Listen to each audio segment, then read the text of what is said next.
Hello aspirant, स्वागत है आपका एक और नई वीडियो में। तो आज अपना PYQ 13 हम करने जा रहे हैं। जिसने भाई अभी तक पहले वाले नहीं किए, मैंने एक पूरी की पूरी प्लेलिस्ट बना रखी है। वो है SSC MTS 2024 से जितने भी क्वेश्चन आए हैं वो सभी की प्लेलिस्ट चल रही है।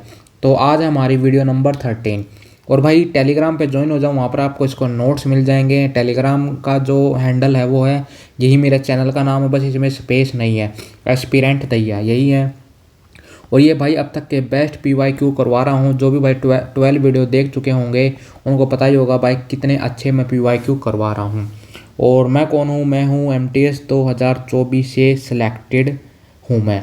तो यहाँ पर आपको हिंदी और इंग्लिश में दोनों क्वेश्चन देखने को मिलेंगे। तो चलिए अपने क्वेश्चंस को यहाँ पर करना शुरू करते हैं।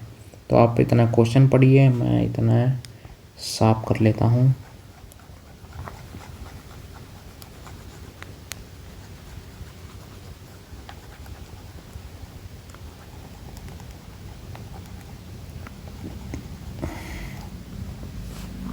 तो देखिए हमारा फर्स्ट क्वेश्चन है, food like pizza burger are rich in. तो ये पिज़्ज़ा और जो बर्गर वाले फूड होते हैं ये किसमें, इनमें क्या होता है? तो इनमें हमारा होता है कार्बोहाइड्रेट है वो बहुत ज़्यादा होता है। हिंदी में करके दिखा देता हूँ कि पिज़्ज़ा बर्गर जैसे खाद्य पदार्थों में क्या अधिक होता है? तो इनमें कार्बोहाइड्रेट है वो बहुत ज़्यादा मात्रा में मिलता है। अगला, निम्नलिखित में से कौन सा अनुच्छेद राज्य के नीति निर्देश सिद्धांतों से संबंधित है? विच of the following articles deals with the DPSP। तो DPSP भाई मैं आपको पहले की वीडियोज़ में करवा चुका हूँ। देखो जिन्होंने 12 वीडियो अटैम्प्ट किए हैं ना, पहली 12 जिन्होंने की हैं उनको भाई बहुत सारे क्वेश्चन है ना रिलेटेबल लग रहे होंगे, क्योंकि उन 12 वीडियोज़ में ना आपके लगभग 15 क्वेश्चन है ना अब अटैम्प्ट होने लग गए होंगे MTS में। तो अब अगर आप पहले की 12 वीडियोज़ भी देख लेते हो ना तो लगभग आप 25 में से 15 क्वेश्चन के आसपास अटैम्प्ट करने लग गए होंगे। तो भाई वही क्वेश्चन आप रिपीट होते जा रहे हैं। हालांकि इनमें भी मैं बहुत कुछ आपको नया समझाने की कोशिश करूँगा, पर लेकिन भाई पहले 12 वीडियोज़ देखना, क्योंकि ये सभी इंटरलिंक है। पहली, दूसरी से तीसरी से चौथी से सभी आपस में इंटरलिंक हैं। तो प्लीज़ अगर कोई भी बंदा नया आया तो भाई पहले की वीडियो देखना। तो देखो इन्होंने क्या कहा है कि DPSP हमारी कहाँ से कहाँ तक आता है। ये हमारी आर्टिकल 36 से लेके आर्टिकल 51 तक हमें राज्य के नीति निर्देशक तत्व देखने को मिलते हैं। तो देखो हमने कौन कौन से DPSP किए थे। हमने कर लिए थे 40 कर लिया था। फिर हमने कर लिया था 44, 45, 46, 50 और 51। 40 में क्या था? पंचायतों का गठन, पंचायत का गठन। 44 में क्या था? यूनिफॉर्म सिविल कोड, ये पहले ही करवा चुका हूँ इसलिए शॉर्ट में लिख रहा हूँ। 45 में क्या था? 45 में 6 साल से कम बच्चे के लिए उनके लिए वो पढ़ने और उनके पोषण के लिए व्यवस्था करना। 46 में क्या था? SC ST के पढ़ने या उनके एडमिनिस्ट्रेशन के लिए अच्छे से सुविधाएं उपलब्ध करवाना। 50 में क्या था? 50 में था हमारा कार्यपालिका न्यायपालिका से अलग है। कार्यपालिका न्यायपालिका व कार्यपालिका रुको और न्यायपालिका दोनों अलग अलग बॉडीज़ हैं। न्यायपालिका अलग अलग हैं। और 51 में मैंने क्या किया था? अंतर्राष्ट्रीय शांति, अंतर्राष्ट्रीय शांति यहाँ पर करवाया था। तो चलिए देखो हमने 36 से 51 करने हैं तो हमारे कुछ हुए हैं। ये ना मैं इजी से आपको हार्ड की तरफ लेके जाऊंगा। तो और कर लेते हैं जो हमारे बचे हुए हैं। तो और में आ जाते हैं, एक तो आ जाते हैं हम 39 A में, एक कर लेते हैं 48, फिर कर लेते हैं 48 का A, फिर कर लेते हैं 49 और 47 भी कर लेते हैं। चलिए तो देखिए 39 में A में क्या है? 39 में हमें निःशुल्क विधि सहायता, मतलब मान लो इसमें मैं आपको समझाता हूँ। विधि सहायता एवं समान न्याय। मान लो भाई कोई गरीब है, वो कोर्ट में चला जाता है और उसके पास पैसे नहीं है, मतलब अपना वकील करने के लिए।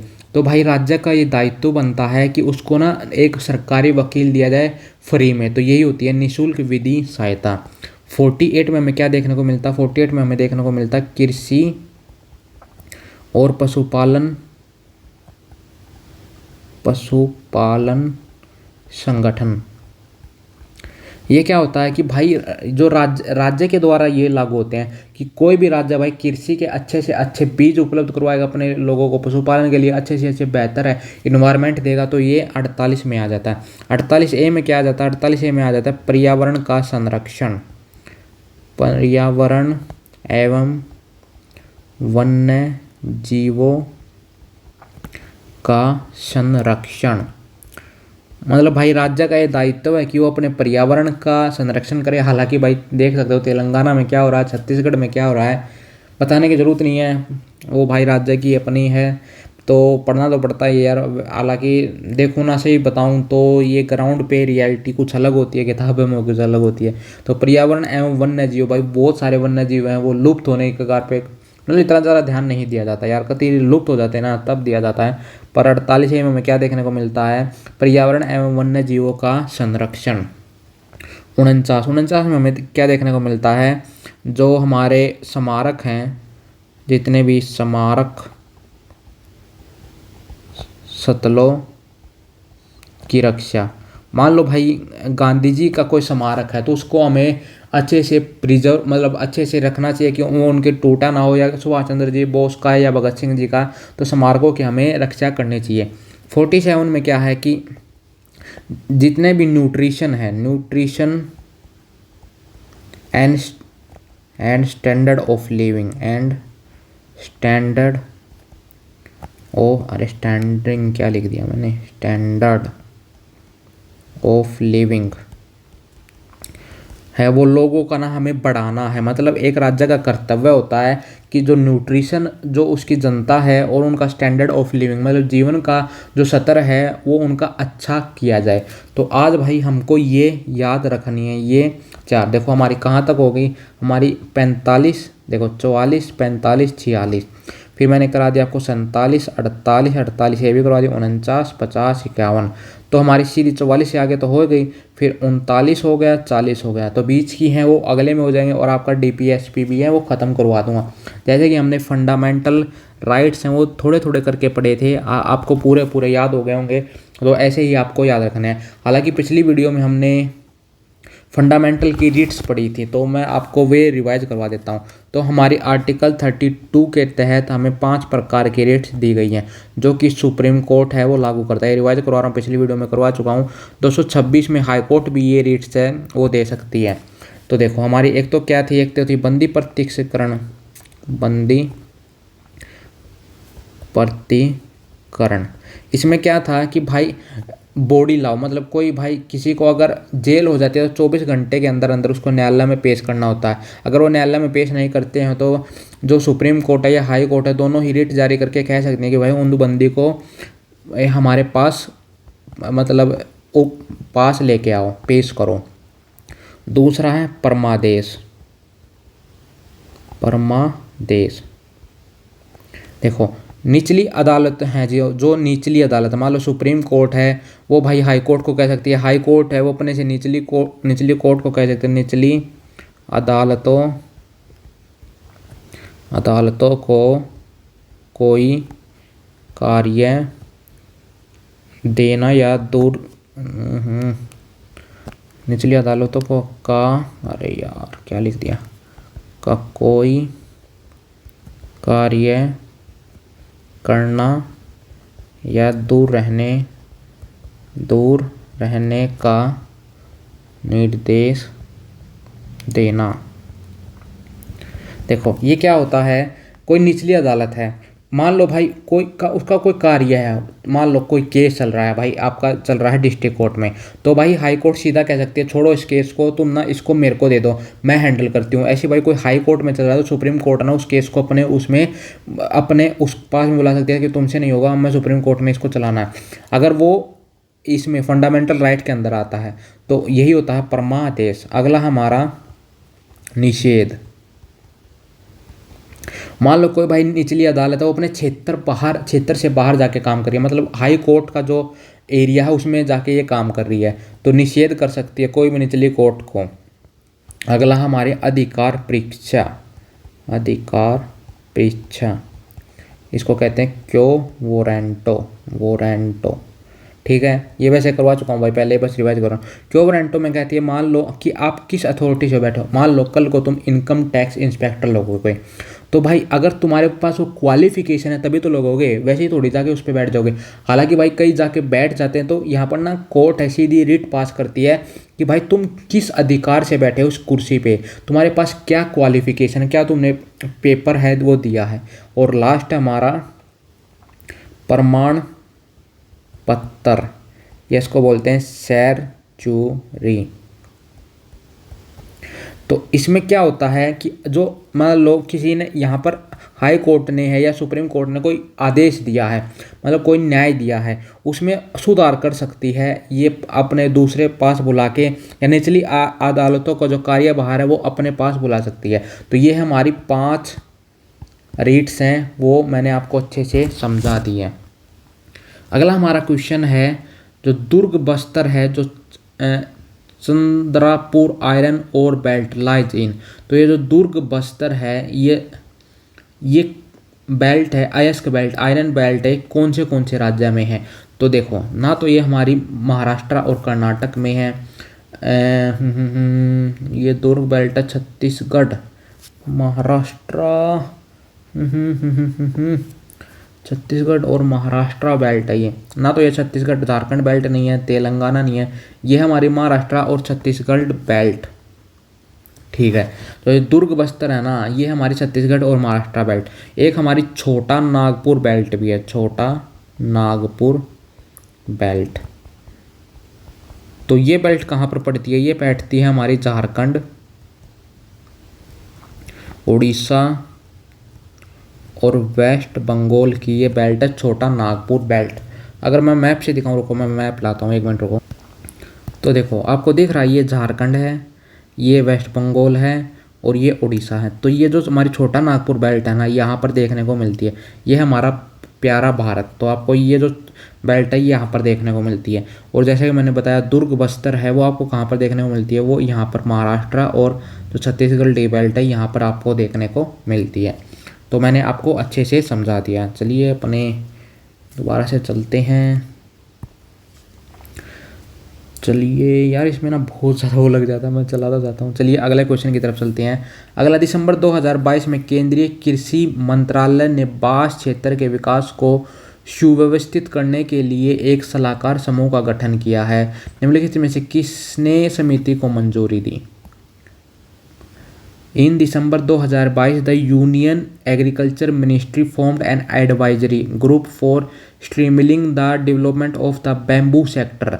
Who among the following approved the committee? तो ये की है नरेंद्र सिंह तोमर जी ने, जो हमारे कृषि मंत्री भी हैं, इन्होंने ये अप्रूव की है। अगला हमारा, gloves are not use in which of the following sports. तो देखो कौन से स्पोर्ट्स में हमारे ग्लव हैं वो यूज नहीं होते। तो देखो ग्लव भाई, हाथों में जो दस्ताने हैं वो हमारे किस में नहीं यूज होते हैं, वो हमारे हॉकी में होते हैं, क्रिकेट में होते हैं, बिल्कुल फुटबॉल में भी होते हैं, लेकिन बास्केटबॉल में है वो हमारे यूज नहीं होते। हॉकी में भी देखा होगा भाई, जब गोल मारते हैं, जहाँ पर गोल पोस्ट होती है वहाँ पर एक बंदा है ये पहन के रखता है। क्रिकेट में भी भाई ग्लव्स होते हैं, जो हमारा स्टंप के पीछे होता है कीपर, उसके पास होते हैं। फुटबॉल में भी भाई ऐसे ही जो नेट होता है उसके यहाँ पर जो गोल कीपर होता है उसके पास ये होते हैं, लेकिन बास्केटबॉल में हमारा नहीं होता। अभी मैं आपको सभी के सभी हैं वो याद करवाते हैं। पोलो में कितने हमारे होते हैं, बास्केट में कितने प्लेयर होते हैं, वॉलीबॉल में कितने प्लेयर होते हैं, और हैंडबॉल और वाटर पोलो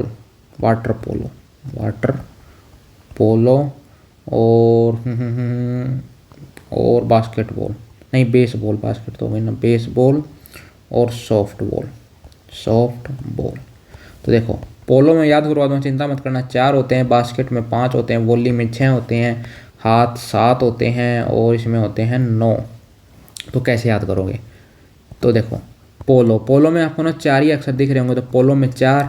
बास्केटबॉल क्या होती है, जैसे मान लो ये फुटबॉल, ये बॉल है और यहाँ पर कोई बंदा है। मेरी ड्राइंग भाई खतरनाक है, रुक जाओ, ये उसके पैर हैं, ये भाई उसका शरीर है। और यहाँ पर ना एक हाथ से वो ऐसे बास्केट को ना ऊपर नीचे मार कर जाता है। तो पूरे 5 हाथों अंगुलियों का इस्तेमाल कर रहा है ना, ऐसे याद रख सकते हो। बास्केट 5। वोली, तो देखो वोली में हमारे कितने शब्द आ रहे हैं, 6। वोली वोली, तो यहाँ पर आप ऐसे कर सकते हो। हैंड बॉल, हैंड का भाई आप 7 दिन इस्तेमाल करते हो और वाटर निकालते हो, मतलब समझ जाओ भाई। मतलब हाथ का भाई प्रयोग करते हो पानी लेने के लिए 7 दिन, तो ऐसे याद कर सकते हो। और बेसबॉल, बेसबॉल भाई सीधा याद रखना, बेसबॉल और सॉफ्टबॉल है वो 9 दिन, मतलब 9 प्लेयर होते हैं। चलिए अगले क्वेश्चन की तरफ चलते हैं। तो इसका राइट आंसर हो जाएगा बास्केटबॉल। अगला, all India Muslim League popularly known as the Muslim League was formed in. तो मुस्लिम लीग है, एक मिनट रुकिए पेन देख लेता हूँ मैं, ये सही है ना इतनी ही। तो देखिए जो ऑल इंडिया मुस्लिम लीग है वो कब आई थी, तो ये 1906 में कहाँ पर बनी थी, पहले करवा चुका हूँ मैं बहुत बारी। ये बनी थी ढाका में, जो कि अभी बांग्लादेश में है, बांग्लादेश। और भाई इसको बनाने में मुख्य हाथ किसका था, वो था सलीम मुल्ला और आगा खां का, और आगा खां का, खान के नेतृत्व में बनी थी, के नेतृत्व में। और भाई इन्होंने 1940 में पहली बार पाकिस्तान की मांग की थी, पाकिस्तान की मांग की थी फर्स्ट टाइम इन्होंने 1940 में। बस इतना ही याद रखना है। और कोई इतना कुछ खास देखने को नहीं मिल रहा क्वेश्चन। तो इसका राइट आंसर हो जाएगा, मुस्लिम लीग कहाँ पर बनी थी, कब बनी थी, 1906 में।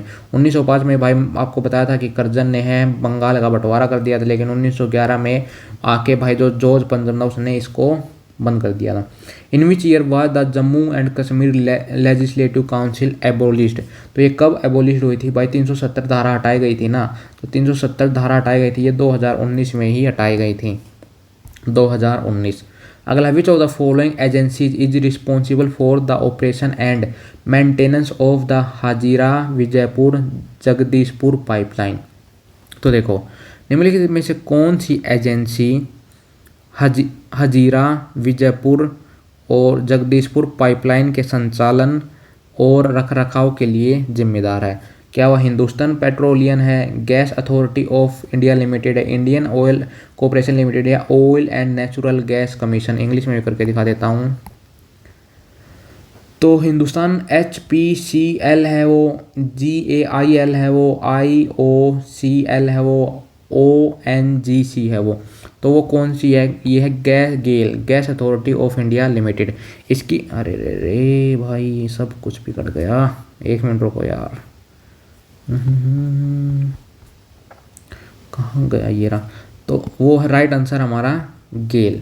तो गेल ये कब, मतलब ये एस्टेब्लिश हुई थी, ये हुई थी 1984 में। कहाँ पर, ये हेडक्वार्टर इसका न्यू दिल्ली में इसका हेडक्वार्टर है गेल का। चलिए आगे चलते हैं। HP के पेट्रोल पंप से आप गलवाते होगे तेल भाई, और इंडियन ऑयल के भी गलवाते होगे। Oil and natural gas ONGC भी है हमारी, नेचुरल गैस है, प्रोवाइड करती है। चलिए अगले क्वेश्चन की तरफ चलते हैं। What is the neonatal mortality rate per 1000 live birth as per the 5th round of the national family health survey. बहुत ज़्यादा पुराना भाई करंट अफेयर ये। NFHS conducted by ministry of health and family welfare MOHFW during the year 2019-21। भाई देख रहे हो, ये हमारा जो क्वेश्चन कर रहे हैं ना, देख लो कब के ही हैं, 21 जून 2024 के शिफ्ट 4 के क्वेश्चन कर रहे हैं हम। और देखो भाई क्वेश्चन कहाँ का पूछा जा रहा है, हिंदी वालों को भी भाई पढ़ा देता हूँ। स्वास्थ्य और परिवार कल्याण मंत्रालय MOHF द्वारा 2019-21 के दौरान आयोजित राष्ट्रीय परिवार स्वास्थ्य सर्वेक्षण के 5वें दौर के अनुसार नवजात मृत्यु दर प्रति 1000 जीवित जन्म क्या थी, तो वो थी 24.9। इतना नहीं है, इंपॉर्टेंट मत करना। नवजात शिशुओं में तंत्रिका नल दोष को रोकने वाला कौन सा विटामिन है। इंग्लिश में करके दिखा देता हूँ। Which vitamin prevents the neutral tube defect in new born baby. तो वो होता है फोलिक एसिड। भाई विटामिन है, मैं करवा चुका हूँ, एक बार फिर से रिवाइज करवा रहा हूँ, पहले ही करवा चुका हूँ। तो विटामिन हमारे जो फैट में सोल्यूबल होते हैं वो कौन से होते हैं, वो होते हैं कीड़ा, पहले ही करवा चुका हूँ। और जो वाटर सोल्यूबल हैं वो कौन से होते हैं, वाटर सोल्यूबल वो होते हैं बी सी। ठीक है, अब इनके हम नाम कर लेते हैं साइंटिफिक नाम, A B C D E और के। ए का है भाई रेटिनोल, बी का क्या था थायमीन, और सी का क्या था एब्सकॉर्बिक एसिड, डी का था कैल्सीफेरोल, ई का था टोकोफेरोल और के का था साइनोक्वाल, नहीं इसका था कौन क्विनोलिन, इसका था भाई दिमाग में नहीं आ रहा। तो ए के अगर आप में कमी हो जाए तो क्या हो जाएगा रेटिनोल, या आपको नाइट ब्लाइंडनेस है वो हो जाती है। और एक और हो जाता है भाई आपको हो जाता है जेरोथेलमिया, थेलमिया। मतलब ये क्या होता है भाई, इसमें ना आपकी आंखें वो ड्राई आइज हो जाती हैं, ड्राई आइज हो जाती हैं, मतलब आपकी आंखें ना वो सूख जाती हैं, लाल हो जाती हैं। और भाई बी से मैंने आपको क्या बताया था, बी से बताया था बेरी बेरी, इसकी कमी होने से बेरी बेरी हो जाता है। सी एप्कोर्बिक एसिड, इससे आपको स्कर्वी हो जाता है। और bleeding of gums, bleeding of gums. D से क्या होता है, डी विटामिन डी की कमी से आपको रिकेट्स हो जाता है, रिकेट्स। और विटामिन ई से क्या होता है आपको सटरलिटी बांझपन आपको हो जाता है। और विटामिन के से भाई आपकी ब्लड क्लोटिंग है वो होनी बंद हो जाती है, ब्लड क्लोटिंग होनी बंद हो जाती है। विटामिन डी से रिकेट्स के अलावा भी दो आप याद कर सकते हो, एक तो है ओस्टियो मलेशिया।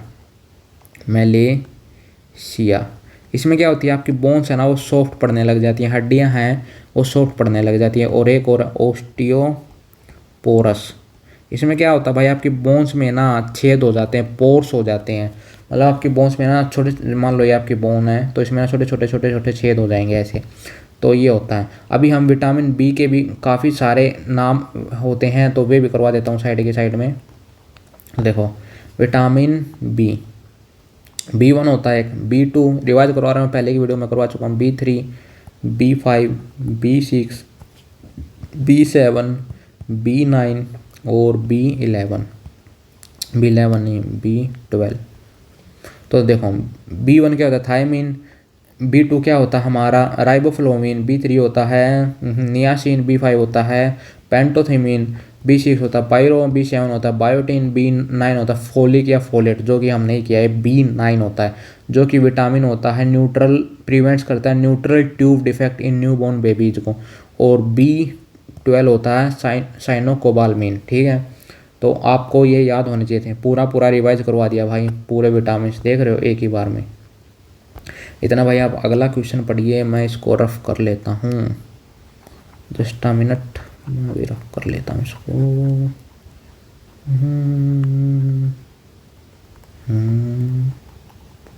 इतना आप क्वेश्चन पढ़ लीजिए भाई, हिंदी वाला भी पढ़ लो, इतना रफ कर रहा हूँ।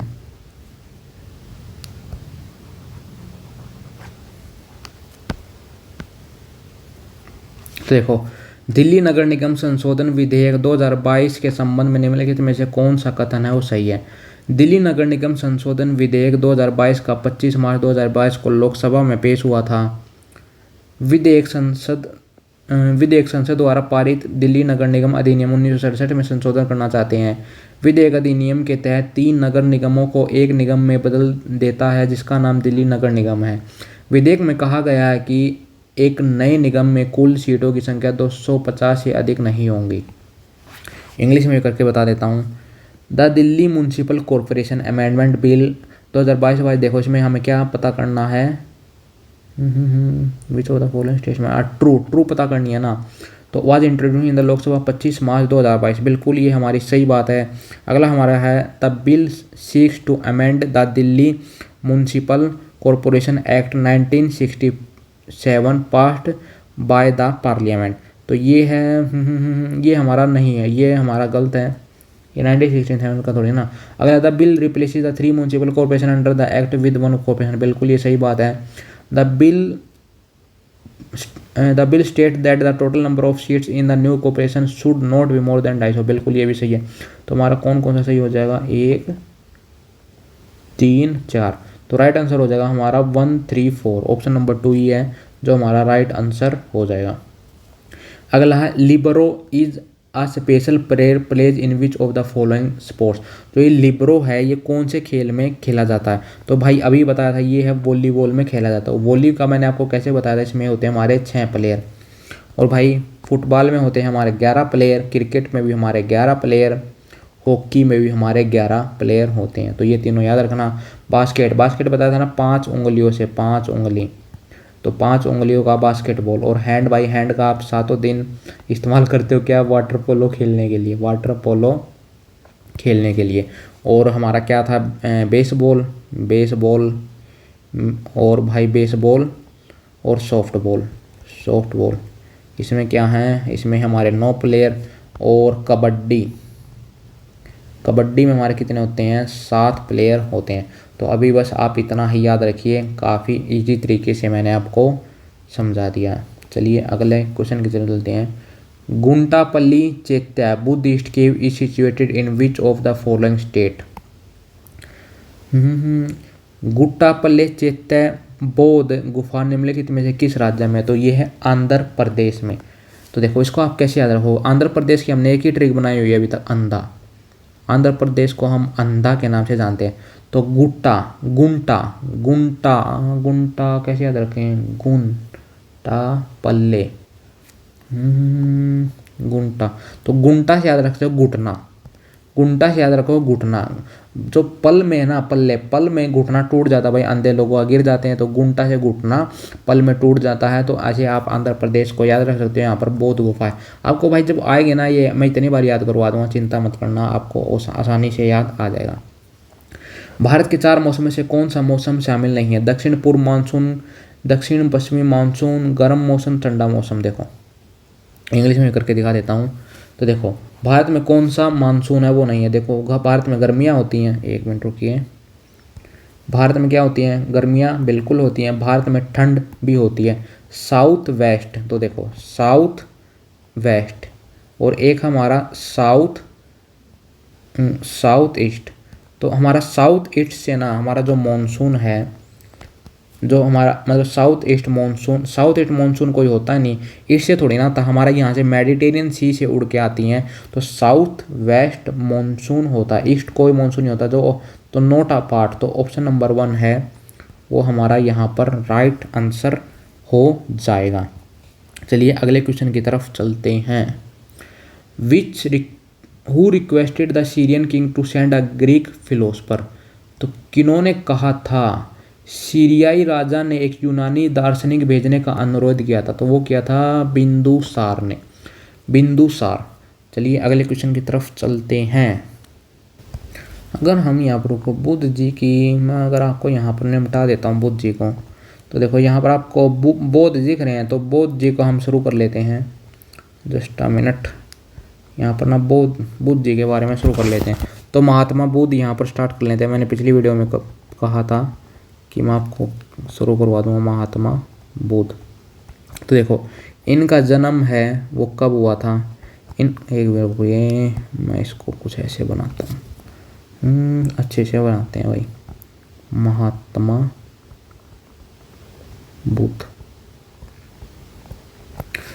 तो देखिए इनका जो जन्म है मतलब बर्थ, वो कब हुआ था? वो हुआ था 563 लुम्बिनी, नेपाल में इनका जन्म हुआ था, लुम्बिनी नेपाल में। इनके पिता का क्या नाम था? पिता वो थे सुशोधन, जो कि शाक्य वंश के थे। ये भाई ये भी पूछा जाता, काफ़ी क्वेश्चंस आए हैं, वो कौन से वंश से थे? शाक्य वंश से थे। इनकी माता का नाम था महामाया, जो कि कोली वंश से थी। इनका जो पालन किया है वो इनकी मौसी ने किया है, क्योंकि भाई इनकी माता है वो जल्दी चल बसी थी, तो इनकी मौसी ने इनको पाला है। उनका नाम है गौतमी, ये इनकी मौसी थी। अगली इनकी पत्नी के बारे में पढ़ते हैं, इनके पुत्र के बारे में पढ़ते हैं। देखो इनकी पत्नी का नाम था यशोधरा, और इनके पुत्र का नाम था राहुल। अच्छा, बुद्ध जी को ज्ञान प्राप्ति कहाँ हुई? इनको ज्ञान प्राप्ति कहाँ हुई? तो इनको ज्ञान प्राप्ति हुई है बोध गया में। बोध गया में किस वृक्ष के नीचे? पीपल के वृक्ष के नीचे। पीपल के वृक्ष के नीचे। और जो नदी थी पीपल के वृक्ष के आसपास वो थी निरंजना, या उसको ही फल्गुनी नदी भी बोल देते हैं। फल्गुनी, दोनों ऑप्शन आ सकते हैं भाई, चाहे निर्जना आएगा चाहे फल्गुनी आएगा, एक ही आएगा। फल्गुनी नदी के तट पर हुई थी, तट पर। इनका जो प्रथम उपदेश था वो कहाँ पर था? प्रथम उपदेश तो वो था, इन्होंने दिया था सारनाथ में। सारनाथ ये हमारा यूपी में है, यहाँ पर दिया था। और भाई इनकी मृत्यु कहाँ पर हुई थी? मृत्यु हुई थी इनकी 1483 में, 563 में। ये है ना ईसा पूर्व है, ईसा पूर्व। इसमें ना जैसे जैसे हम आगे मतलब टाइम घटता है तो यहाँ पर बढ़ते हैं, फिर 0 है, फिर हमारी ईस्वी आती है। तो 483 ईसा पूर्व में है, जो कुशीनगर में है इनकी मृत्यु हो जाती है, कुशीनगर। और भाई इनके उपदेश हैं वो किस भाषा में है? उपदेश तो इनकी भाषा है वो पाली। तो देखो आपको कैसे याद करवाऊंगा। देखो ज्ञान की प्राप्ति इन्हें कैसे हुई? ज्ञान की प्राप्ति बुद्धि को हम बोध कहते हैं। तो बोध गया में हुई, पीपल के वृक्ष के नीचे हुई, निरंजना क्यों हुई। और प्रथम उपदेश मतलब इन्होंने अपना पहला उपदेश कहाँ पर दिया था? सारनाथ में दिया था। अच्छा, जो इनकी मौसी थी ना गौतमी, ये इनकी पहली है वह शिष्या बनी थी। शिष्या बनी थी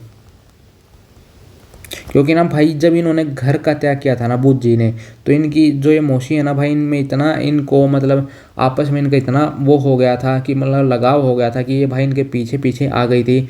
फिर भाई इन्होंने ना ये बुद्ध धर्म है इसको ही ज्वाइन कर लिया था।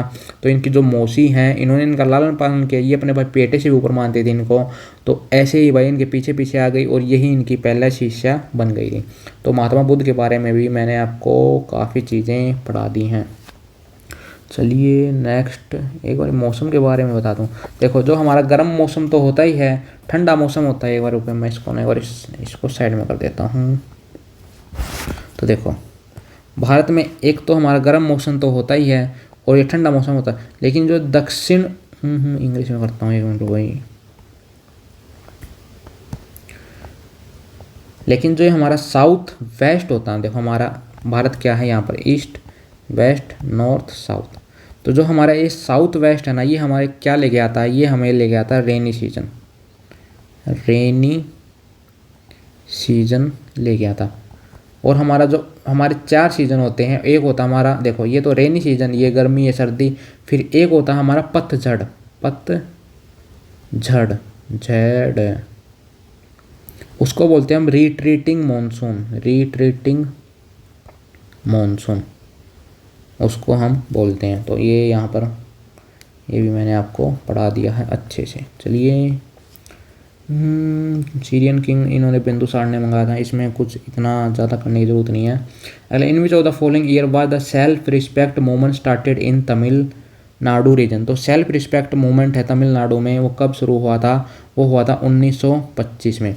जो इन किन्होंने शुरू किया था मैंने आपको पहले भी कहा है, ये ईवी रामास्वामी, और जिनको ही हम परियार के नाम से जानते हैं। परियार तमिलनाडु और केरल में भाई परियार हमारा नेशनल पार्क भी है और एक हमारी लेक भी हमें देखने को मिलती है। अल who among the following was the guru of Tansen. काफ़ी अच्छा क्वेश्चन आ गया है, इसमें आपके काफ़ी क्वेश्चन करवा दूंगा। तो देखो तानसेन के गुरु जी का क्या नाम था? वो था हरिदास जी। तानसेन, देखो तानसेन ना ये कहाँ के थे? पहली बात तो ये भाई मध्य प्रदेश के थे, और ये कौन से घराने से रिलेटेड हैं? ये हैं ग्वालियर घराने से, ग्वालियर घराने से रिलेटेड। ये भाई पहले ना ये अकबर के 9 रत्नों में से एक थे, लेकिन अकबर के 9 रत्नों में से एक भाई ये एक राजा के यहाँ पर उनके कोर्ट में थे। तो उन राजा का क्या नाम था? उनका नाम था राजा रामचंद्र जी। रामचंद्र, जो कि रेवा मध्य प्रदेश के राजा थे। और भाई इनके गुरु का नाम मैंने बता ही दिया, हरिदास था। अच्छा, जो एक ग्वालियर घराना है इसके बारे में बात कर लेते हैं। जो ग्वालियर घराना, इसके फाउंडर कौन थे? तो हमारे 4 फाउंडर थे। एक तो थे हस्सू खान, एक थे हड्डू खान, और हस्सू खान, हड्डू खान, एक थे नत्थू खान, और एक थे नाथन पीर बख्श। तो ये थे इसके फाउंडर ग्वालियर घराने के। अच्छा, इसके एक्सपोनेंट्स भी बता दूं शायद साथ में, एक्सपोनेंट्स। तो देखो, एक तो थे राजा भैया जी, एक थे बड़े गुलाम खान, एक वीणा करके थे, राजा भैया, बड़े गुलाम खान, वीणा। एक थे ओमकार नाथ वर्मा जी। ओमकार वर्मा नहीं थे, ओमकार नाथ आ रहा भाई अगली वीडियो में, हालांकि मैं इनके अच्छे से करवा दूंगा। अभी यही 4 हैं, वो नाम याद आ रहे हैं। तो बस हमें इसमें इतना ही पढ़ना। चलिए आगे चलते हैं। अच्छा, अकबर का कोट पोट था ना, ये अकबर के रिलेटेड मैं कुछ रिवाइज करवा देता हूँ आपको, जस्ट अ मिनट। अकबर का भाई पहले पिछली वीडियो में हम ख़त्म कर चुके थे, बस रिवीजन करवा देता हूँ। अकबर ने भाई 1562 में कुछ किया था, 63 में किया, फिर 64 में किया, फिर किया था 71, 75, 78, 82, और फिर 82 में दिन नहीं लाई। देखो, इसने 1562 में क्या किया, इसने दास प्रथा का अंत कर दिया। पहले की वीडियो में करवा चुका हूँ वैसे, दास प्रथा का अंत कर दिया। फिर इसने यहाँ पर धार्मिक कर की समाप्ति कर दी, धार्मिक कर की समाप्ति। फिर 1964 में इसने भाई जजिया की भी समाप्ति कर दी, जजिया कर की समाप्ति। जजिया कर क्या था ये भाई, ओनली हिंदूज पर लिया जाता था, मतलब हिंदूज पर, बुद्धिस्ट पर, मतलब जो भी नॉन मुस्लिम थे ना, मुस्लिम पर तो लिया नहीं जाता था। ये सभी जजिया है ये भाई हिंदू, सिख या बौद्ध, जैन सभी से लिया जाता था। 71 में क्या है, इन्होंने अपनी राजधानी हस्तांतरित कर दी थी। कहाँ से? राजधानी कहाँ से की थी? आगरा टू फतेहपुर सीकरी है भाई, इसने अपनी राजधानी है वो हस्तांतरित कर ली थी। अगला भाई, इसने इबादत खाने का निर्माण करवाया था,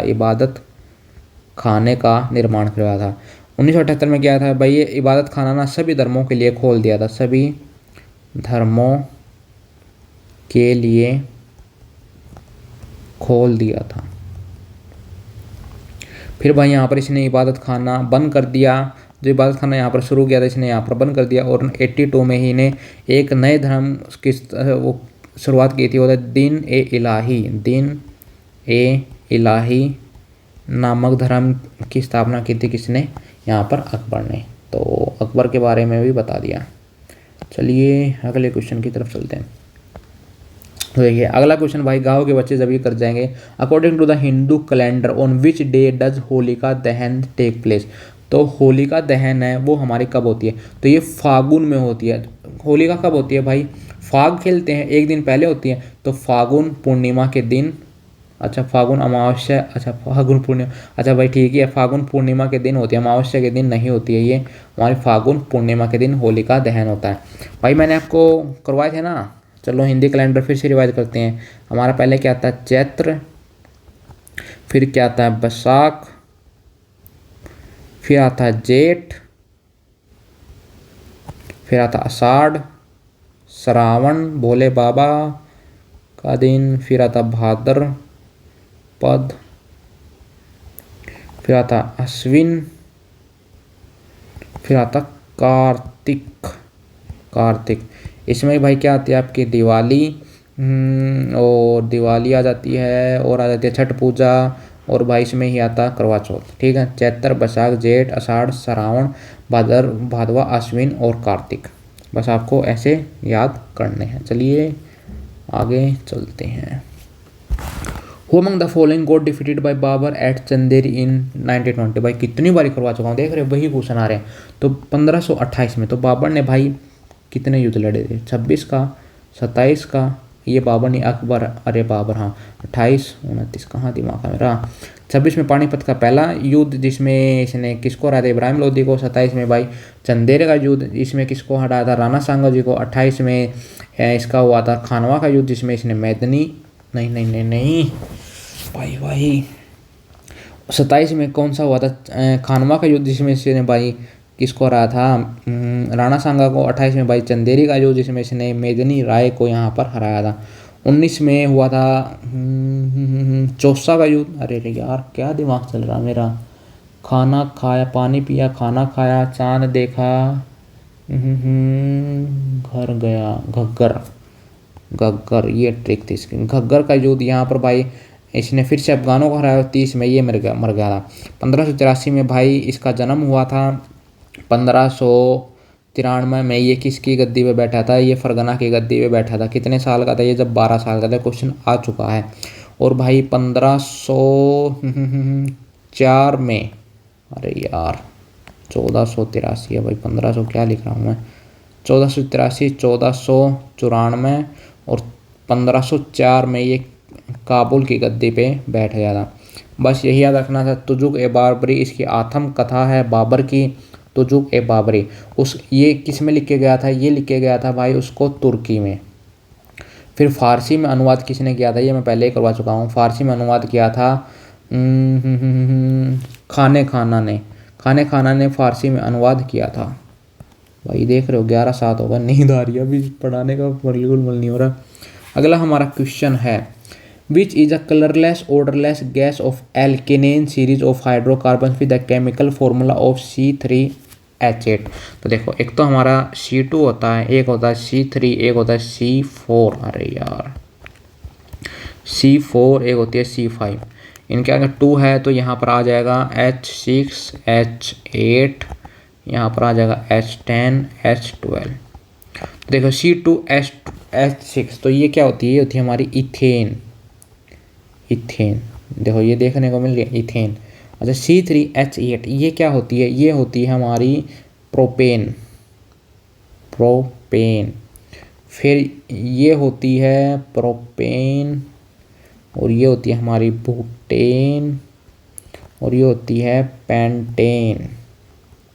देखो ये हमारी बुटेन, ये होती है पेंटेन। तो आपको कैसे याद रखना भाई, 2 से शुरू होगे 5 तक जाओगे, C2, C3, C4, C5। देखो H6, H8, H10, H12 ऐसे याद किया था मैंने। EPBP,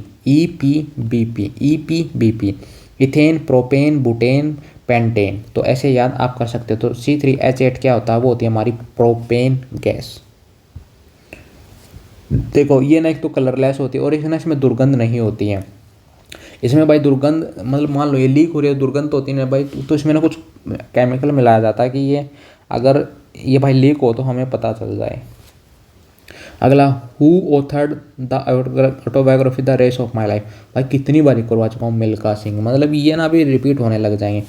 आज मैं आपको फिर से करवाऊँ रिवाइज या नहीं करवाऊँ, चलो इनको रहने देता हूँ, नहीं तो मैं एक बारी तो सभी के सभी को करवाने वाला था। पिछली किताबों को याद करते हैं। डॉलर बहू, बताओ भाई डॉलर बहू कितनी, तीसरी बार रिवाइज करवा रहा हूँ। ये किसकी थी, सुधा मूर्ति की, सुधा मूर्ति। भाई पिछली क्लास में करवा चुका हूँ कि बहू आपको शुद्धि चाहिए, तो ऐसे याद किया था। अगला है इम्परफेक्ट, तो वो कौन थे, संजय जी हैं, वो हैं इम्परफेक्ट। संजय दत्त से हमने याद कर लिया था, संजय वो हैं इम्परफेक्ट। अगला अशूटेबल बॉय, ये पहले ही क्लास में करवा चुका हूँ, इसलिए इतनी गंदी लैंग्वेज में। अशूटेबल बॉय ये थे विक्रम सेठ जी की। फिर था अनशूटेबल बॉय, ये कौन थे, ये थे करण जौहर। फिर थे अननोन इंडियन, ये किसकी थी, निराज सी चौधरी। फिर हमने और भी बुक की थी, हमने सिलेक्शन डेज अरविंद अडीगा जी की। अगली थी करेज एंड कन्विक्शन,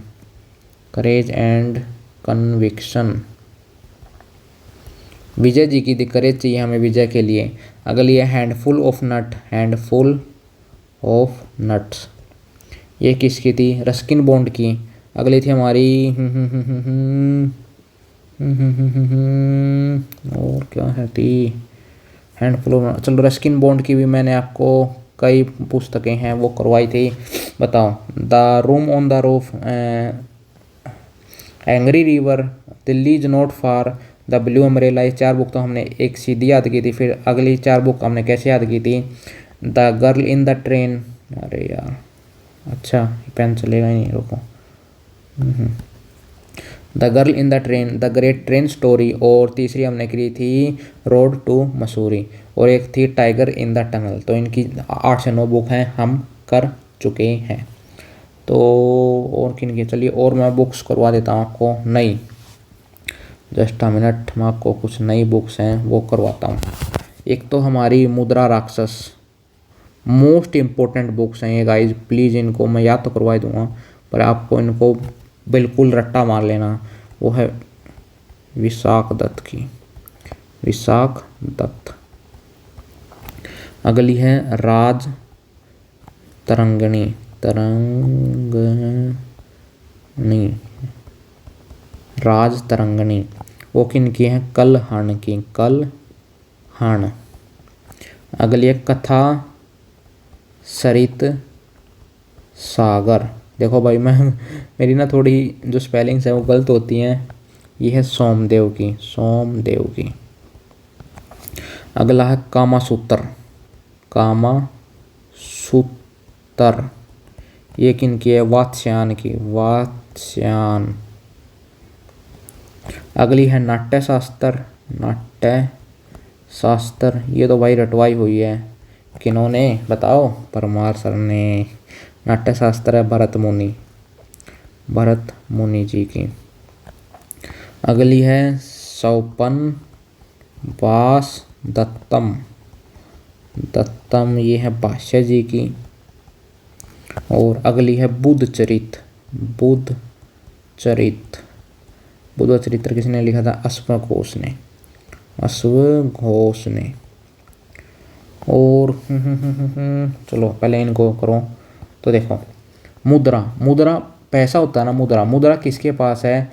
और वो राक्षस की तरफ गए हैं दत्त, संजय दत्त, कोई ऐसे याद किया था भाई मैंने, तो मुद्रा उनके पास बहुत ज़्यादा है, तो दत्त साहब के पास मुद्रा बहुत ज़्यादा है। अगला है राज, राज नाम आपको कल बताऊंगा, राज है राज तरंगिणी, कल बताऊंगा। ऐसे भाई कथा, कथा किनकी सुनते हो आप? देवों की, देवों के बारे में कथा सुनते हो तो ऐसे किया था। और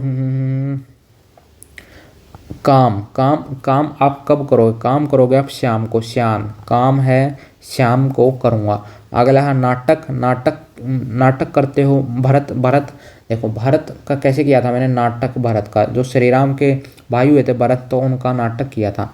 अगला है सौपन, सौपन, आपने सौपन देखा तो अपने आप भाषा में तो बताओगे भाष्य, सौपन बताओगे भाषा में। और बुद्ध जी हैं वो भाई घोष, अश्व, अश्व क्या होता है? घोड़ा, अश्व क्या होता है? घोड़ा। और ये जो अश्व घोष थे किनके दरबार में थे? ये थे कलहण के, कलहण के।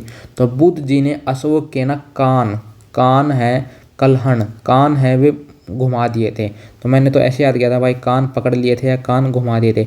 कलहण अश्व के हैं जो, या ऐसे कर सकते हो बुद्ध ने कल अश्व के हैं जो कान है वो मरोड़ दिए, तो ऐसे याद कर सकते हो। भाई मैंने 3 किताबें आपको और करवाई थी। कैसे थी वो हमारी? रवि ने पुल किया, रवि ने पुल किया, तो रवि कीर्ति इनके में थे, पुलकेशिन सेकंड के में थे। फिर क्या था? हरि का राग कर रहे थे समुंदर में, तो हरिसेन कहाँ पर थे? समुद्रगुप्त के उसमें राज्य में थे हरिसेन जी।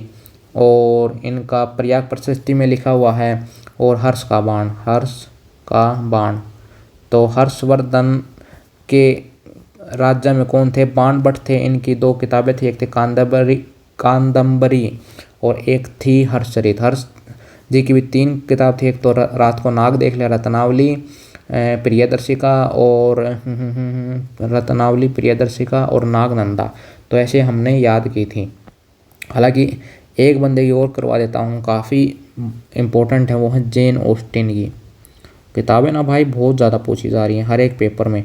तो जेन ऑस्टिन की 3 किताबें हैं, 3 नहीं शायद 4 था इनकी। एक तो थी इनकी प्राइड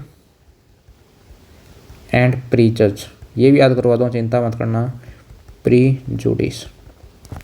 अगली है sense and sensibility, sense and sensibility. अगली है ईमा और अगली है परस्यूइज्म। तो देखो जेन नाम की कोई लड़की है, उसके साथ उसकी जो दोस्त है वो है एमा। एमा भाई इतना ज़्यादा अपने ऊपर प्राइड कर रही है कि वो अपनी सेंस है ना खो रही है।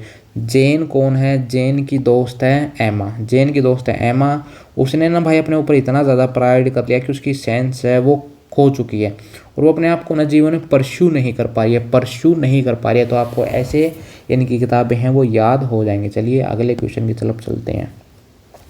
ये भी भाई काफ़ी अच्छा क्वेश्चन है। देखो इसमें ना आप ये तो पता होगा 11,320, 11,342 यहाँ पर मार्क खाओगे। तो देखो इसमें बस हमें रिवाइज करनी है। तो what is the density of population in NCT of Delhi as 2011 census. तो दिल्ली की पॉपुलेशन डेंसिटी वो कितनी? 11,320। तो देखो पॉपुलेशन डेंसिटी क्या होती है, हालांकि पहले वीडियोज में कर चुके हैं हम। पॉपुलेशन डेंसिटी ये होती है कि एक वर्ग किलोमीटर में कितना लोग रहते हैं। तो देखो अगर हम हाईएस्ट देखें, लोवेस्ट देखें, यहाँ पर देखते हैं स्टेट के हिसाब से, यहाँ पर देखते हैं यूटी के हिसाब से, और यहाँ पर देख लेते हैं डिस्ट्रिक्ट के हिसाब से भी। तो हाईएस्ट पॉपुलेशन डेंसिटी कौन से स्टेट में है? वो हमारी बिहार में। कितनी है? 1106 है। और सबसे लोवेस्ट है वो है अरुणाचल प्रदेश में। कितनी है? मात्र 17 हमें देखने को मिलती है। अगर यूटी में देखें तो दिल्ली हमने देख ही लिया 11,320 है। और भाई अगर यूटी में देखें सबसे कम वो है अंडमान निकोबार।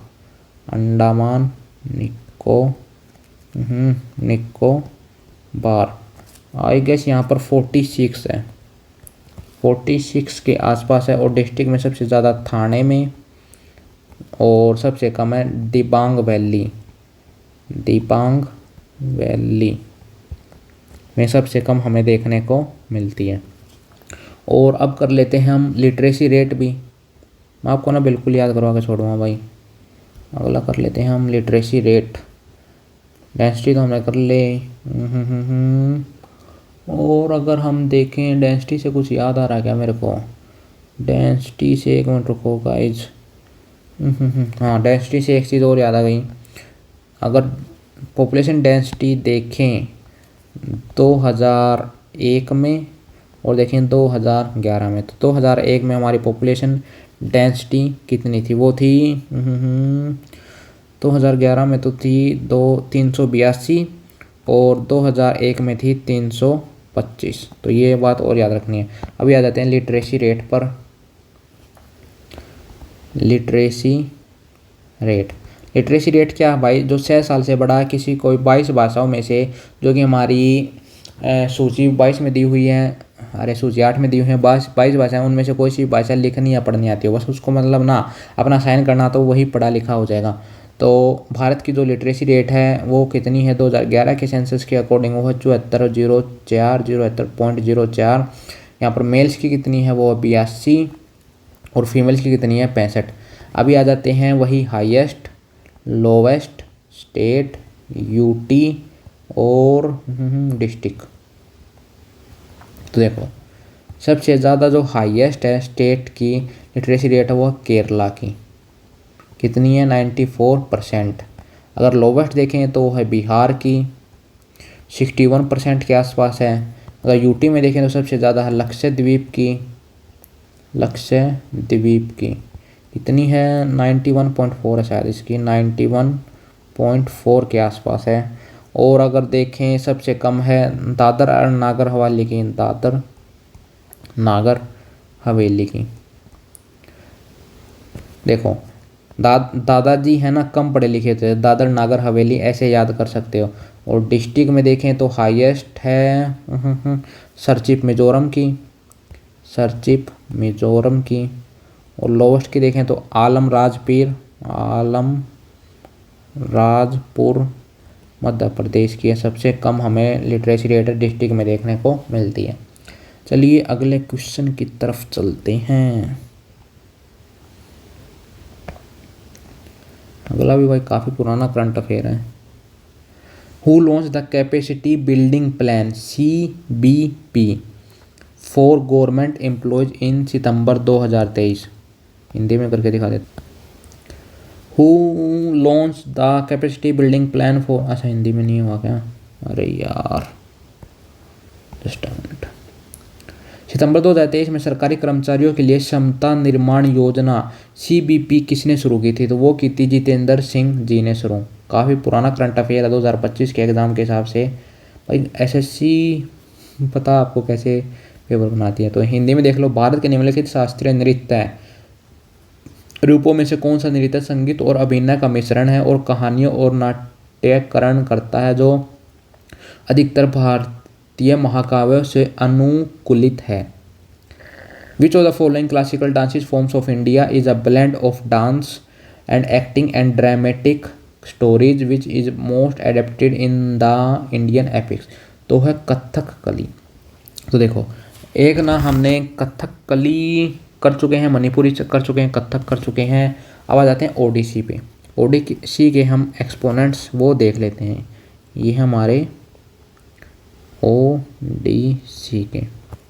तो देखो, ओडिसी के फादर किन्हें कहा जाता? फादर ऑफ ओडिसी वो है हमारे केलुचरण महापात्रा। केलुचरण महापात्रा।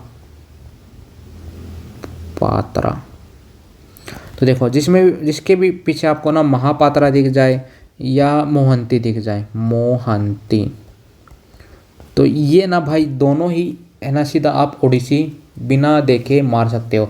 और भाई ओडिसी डांस में ना, ओडिसी डांस का जो सिंबल है, मतलब सिंबल है, इसका सिंबल है हमारा वोटर है, वो सीधा ही देख के मान सकते हो। भाई इसमें केलुचरण महापात्रा आ गए, मोहंती में हमारी आ गई लीला मोहंती और एक निहारिका मोहंती। भाई किसी के बीच में आपको पात्रा दिख जाए, महापात्रा या मोहंती, तो सीधा मारना केलुचरण महापात्रा, लीला और निहारिका ये।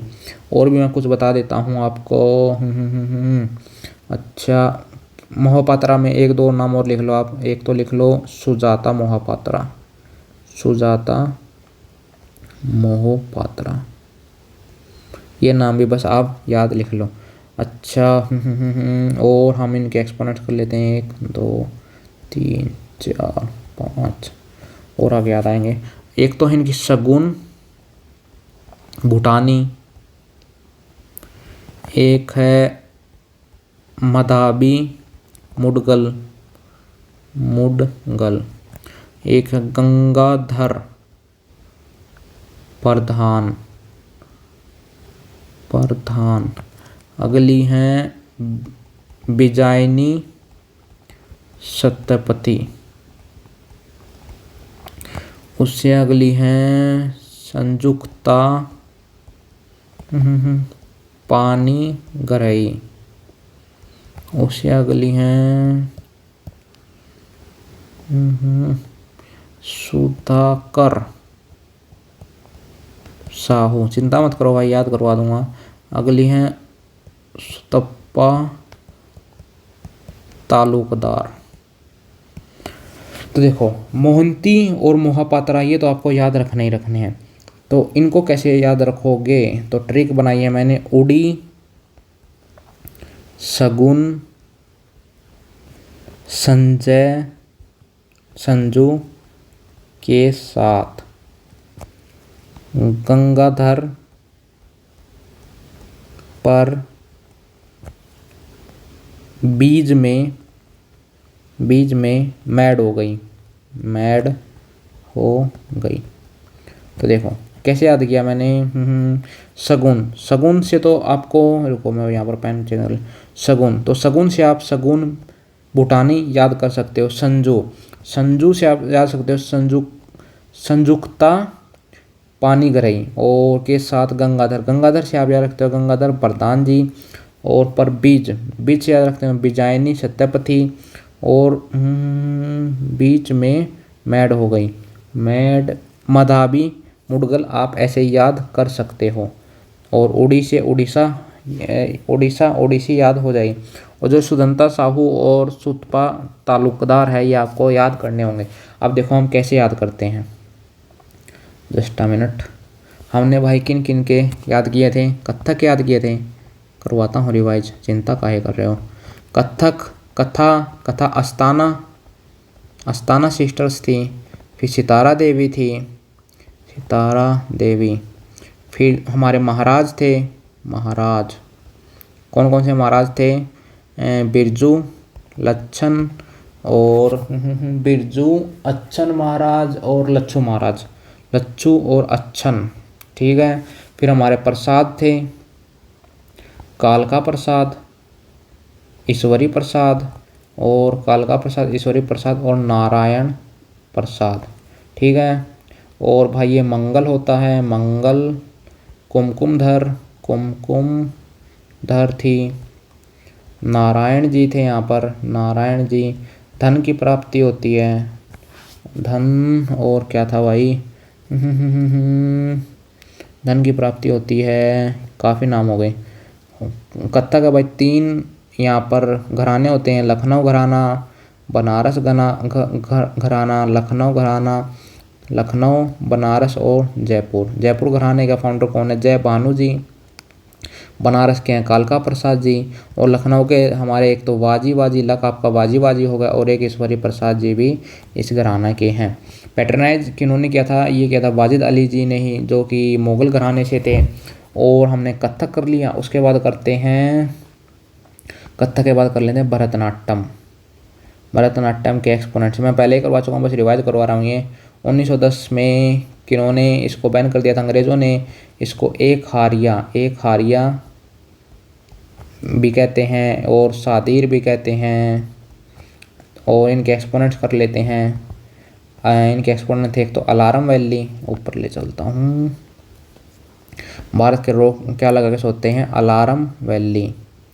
फिर 2 थे साराभाई, मीरालानी साराभाई, और एक थी नालिनी साराभाई, साराभाई।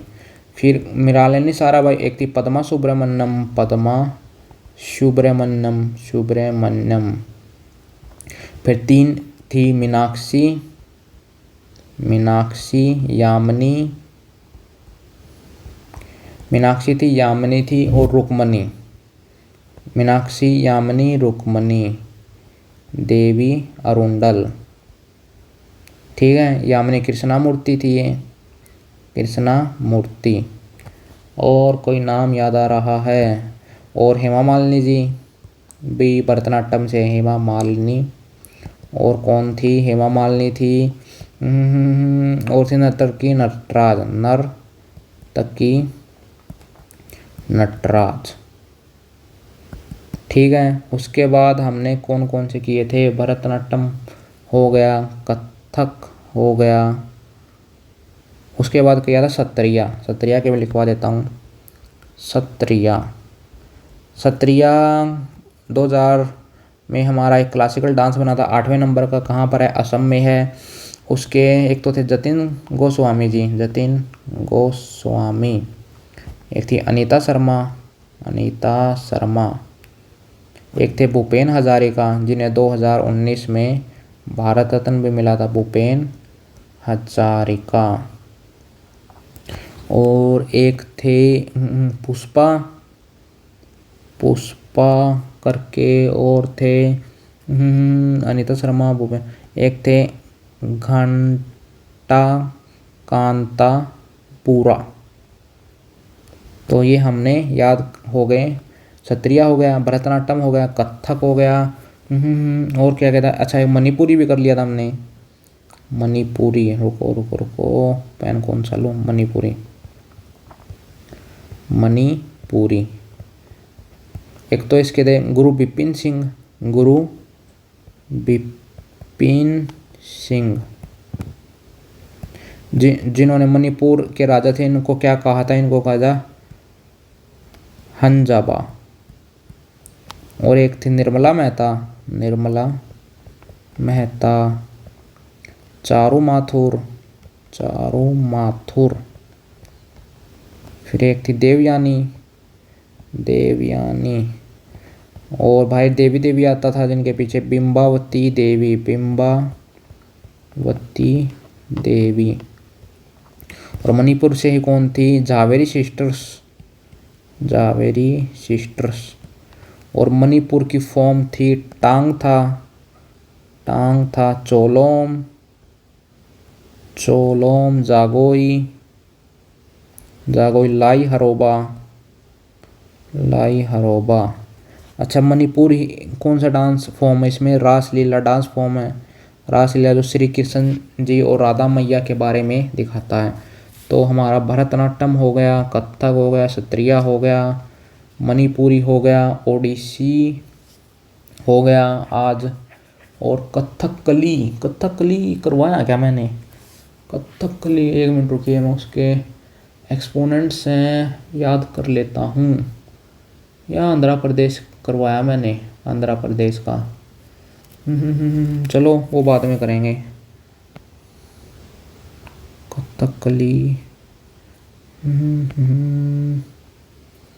करवाया तो मैंने यार, कौन सा करवाया मेरे को भी ध्यान नहीं आ रहा, चलो छोड़ो। अगला, who has the power to prorogue the house of either house of the state legislature from time to time. तो देखो, समय समय पर राज्य विधानसभा या उसके किसी सदन को सत्रावन करने की शक्ति किसके पास है, तो राज्य विधानसभा है ना, तो राज्य विधानसभा में होगी राज्यपाल के पास ये शक्ति। राज्यपाल के बारे में कौन से आर्टिकल में बताया है, आर्टिकल 153 में बताया है। और यही सेम कार्य अगर भाई सेंट्रल लेवल में होता, मतलब जो हमारी राज्यसभा है या विधानसभा में होता, तो वहाँ पर कौन बुला सकता है, वहाँ पर बुलाता है भाई प्रेसिडेंट, प्रेसिडेंट। तो चलिए आज का PYQ 13 है वो भी हमारा समाप्त होता है। मिलते हैं किसी और वीडियो के साथ। वीडियो को लाइक करके ज़रूर जाया करो भाई, इससे हमें काफ़ी ज़्यादा मोटिवेशन मिलती है। मिलते हैं किसी और वीडियो के साथ, तब तक के लिए जय हिंद, जय भारत।